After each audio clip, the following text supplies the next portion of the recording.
Hantu kembali lagi.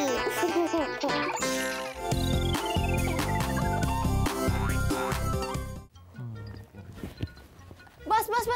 Ha, kenapa Jacqueline? Nasib baik, Bas. Apa yang nasib baiknya? Tadi kan, masa kat bawah, kita nampak kan ada seorang budak, bayi-bayi koim ni, nyaris-nyaris kena langgar kereta bila dia nak melintas jalan, Bas. Oh, nasib baiklah tak kena langgar kan? Takut kita orang tengok. Wah, itulah pentingnya. Kamu semua, kawan-kawan kat rumah dan kanak-kanak yang lain tu mengetahui langkah-langkah keselamatan di jalan raya. Ish, bahaya betul lah. Kawan-kawan, jomlah kita saksikan dulu News at Kids On 2. Saksikan. Kan?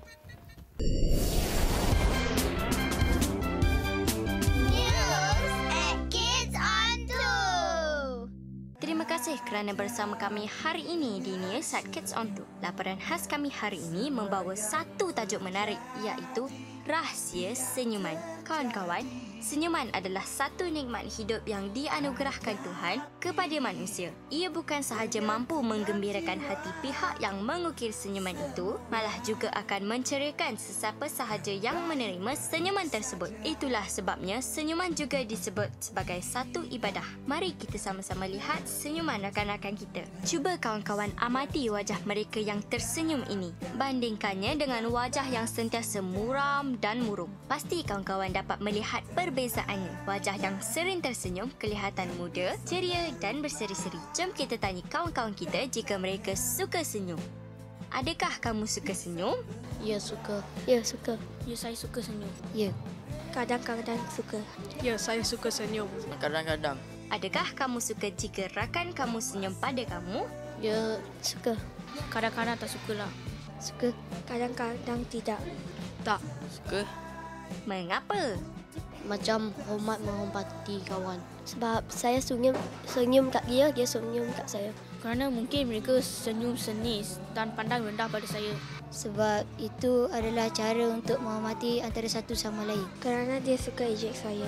Kerana mereka selalu ejek saya. Sebab senyuman itu satu sedekah. Bagaimana jika rakan kamu sering bermuka masam? Saya rasa takut sedikit.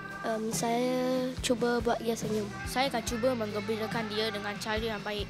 Menegur dia dan berkata, mengapa kamu bermuka masam? Saya buat tak tahu.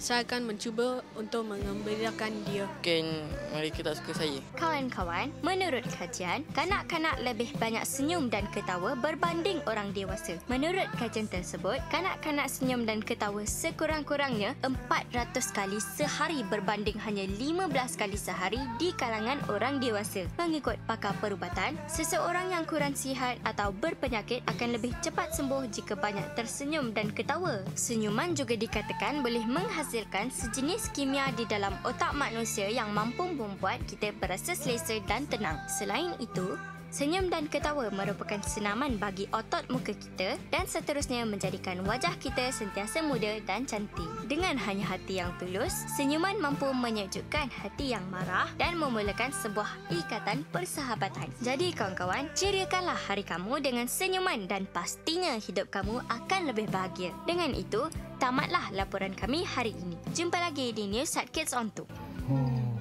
Tengok. Itulah dia pentingnya kawan-kawan harus mengetahui panduan atau langkah-langkah keselamatan kanak-kanak.